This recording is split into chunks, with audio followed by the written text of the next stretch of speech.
And then again, on this one here, we have it more dramatic than on the front. We can see that we have a definite difference.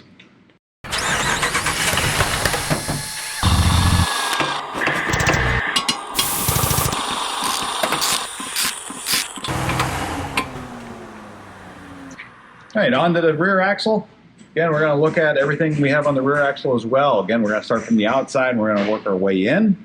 And as we start from the outside, again, we're going to take a quick look at our, our wheel studs are fine.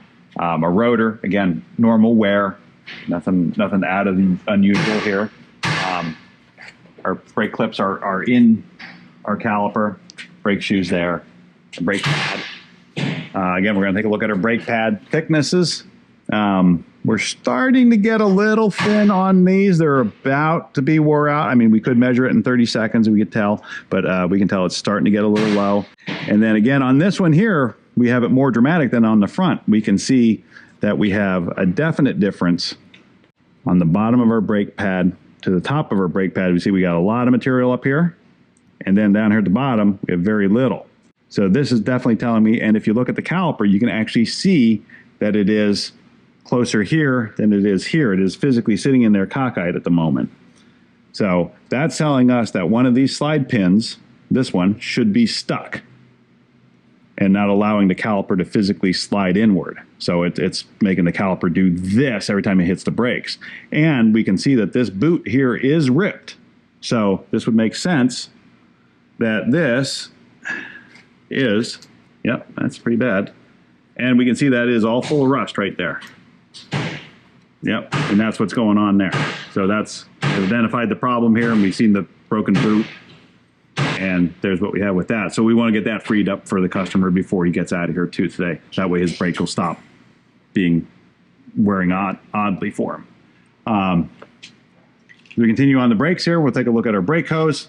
Nice, it's in good shape. No obvious wears or frays on it. Goes up, brake line looks good. Our ABS wire hides back here somewhere as well. We're just gonna give that a quick look, make sure that it's not torn or ripped. And that looks like it's in all good shape. It's not, no excess stress on it or anything of that nature. Our sway bar end link, pretty good shape. Bolts look tight. Our sway bar itself is in good shape, nice and tight. Bushings look tight.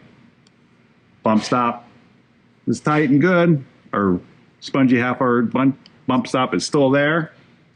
Coil spring is still there. We have our isolators. Moving on to our shock. Again, it's good and dry. We don't see any random marks on it. It's not hitting on anything. Shock bushing is in good shape. Our upper shock bushing, again, is in good shape. Our control arm bolts. Again, we have the same type of skid plate again, where they're reinforcing over top of the bolt hole itself. This one is sitting all nice and flat. Seems to be in good shape. This is a pretty nice skid plate here because it is protecting the shock. It does have this extra bump out here on it to help protect the shock. And you see he does use it, so it is in good shape.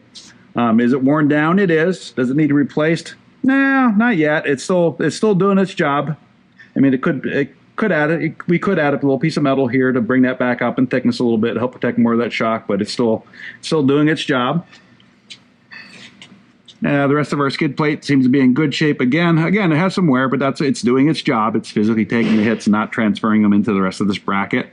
Our control arm is looking like it's in good shape.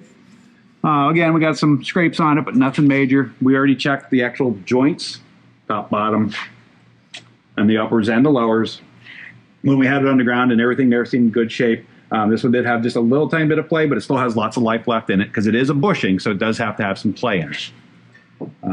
We'll take a look at our e-brake cable. We see our e-brake cable is pulled because we do have the e-brake set, but we do see our e-brake cable has physically separated. So this will need to get addressed because that is supposed to be pressed into there.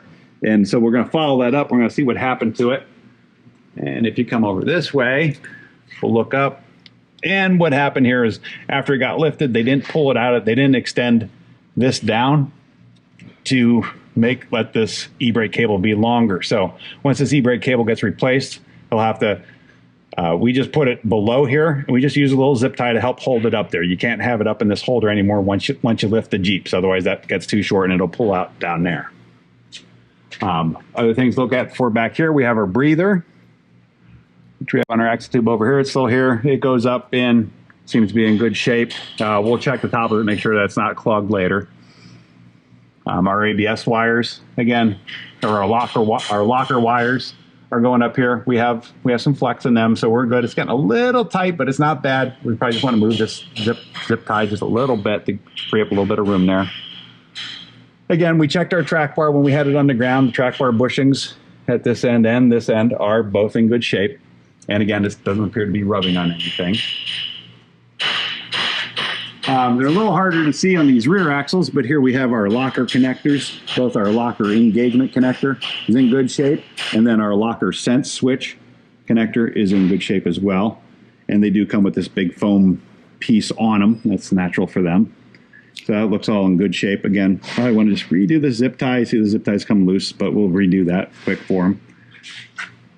On to this side of our axle, again, we're going to look at the exact same thing we just did on the other side. So now on this side here, we have an extra track bar bracket that's been added here. So we got a couple more extra bolts here that we're just going to check. They appear to be tight, but again, we'll put a wrench on them in a minute. Our e-brake cable is in good shape. Our ABS line, again, they pulled this one clip off here to give it that little bit extra slack that we need at full droop, so that's in good. Bump stops are good. Our skid plate here, this one here got a little more dented in than the other side, but again, it's not touching our control arm, so it's still doing its job.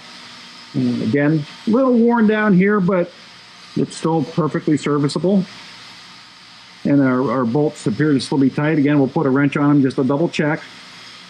And as you've noticed, and you may notice, if you come over here and you actually see this white stripe here. So whoever did the install at one point on this vehicle, when they tighten this bolt up, and this is a very good habit to do, factory does this as well, is once they tighten this bolt, they put a line across it to let them know that they can visually see that it was in fact tightened. We do the same thing here at EMS Offroad, and we always do it to the diff cover, the fill plug on the diff cover. We put a little, after we fill it, we go bloop, and put a white mark on it. That way we know that it's been filled.